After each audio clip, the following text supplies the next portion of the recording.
اور تم دیکھتے ہو کہ کشتیاں دریا میں پانی کو پھاڑتی چلی جاتی ہیں، اور اس لیے بھی دریا کو تمہارے اختیار میں کیا کہ تم خدا کے فضل سے معاش تلاش کرو تاکہ اس کا شکر کرو، اور اسی نے زمین پر پہاڑ بنا کر رکھ دیے کہ تم کو لے کر کہیں جھک نہ جائے، اور نہریں اور رستے بنا دیے تاکہ ایک مقام سے دوسرے مقام تک آسانی سے جا سکو، اور رستوں میں نشانات بنا دیے، اور لوگ ستاروں سے بھی رستے معلوم کرتے ہیں۔ تو جو اتنی مخلوقات پیدا کرے، کیا وہ ویسا ہے جو کچھ بھی پیدا نہ کر سکے؟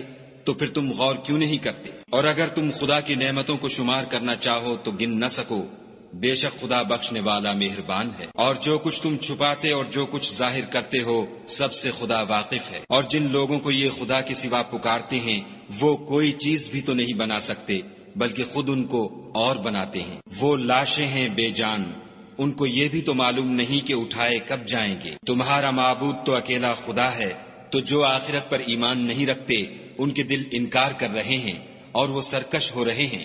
یہ جو کچھ چھپاتے ہیں اور جو ظاہر کرتے ہیں، خدا ضرور اس کو جانتا ہے۔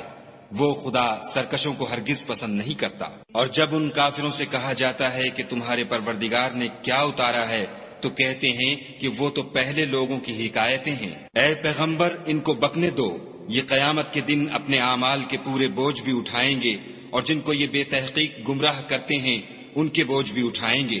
سن رکھو کہ جو بوجھ یہ اٹھا رہے ہیں برے ہیں۔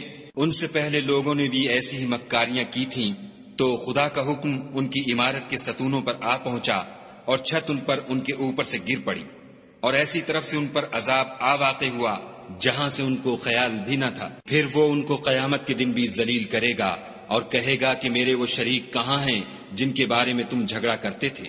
جن لوگوں کو علم دیا گیا تھا وہ کہیں گے کہ آج کافروں کی رسوائی اور برائی ہے۔ ان کا حال یہ ہے کہ جب فرشتے ان کی روحیں قبض کرنے لگتے ہیں اور یہ اپنے ہی حق میں ظلم کرنے والے ہوتے ہیں تو مطیع و منقاد ہو جاتے ہیں اور کہتے ہیں کہ ہم کوئی برا کام نہیں کرتے تھے، ہاں جو کچھ تم کیا کرتے تھے خدا اسے خوب جانتا ہے۔ سو دوزخ کے دروازوں میں داخل ہو جاؤ، ہمیشہ اس میں رہو گے، اب تکبر کرنے والوں کا برا ٹھکانہ ہے۔ اور جب پرہیزگاروں سے پوچھا جاتا ہے کہ تمہارے پروردگار نے کیا نازل کیا ہے، تو کہتے ہیں کہ بہترین کلام۔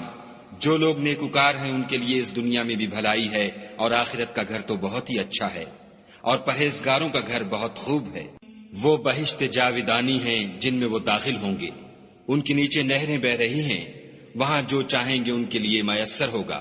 خدا پرہیزگاروں کو ایسا ہی بدلہ دیتا ہے۔ ان کی کیفیت یہ ہے کہ جب فرشتے ان کی جانیں نکالنے لگتے ہیں اور یہ کفر و شرک سے پاک ہوتے ہیں تو سلام علیکم کہتے ہیں،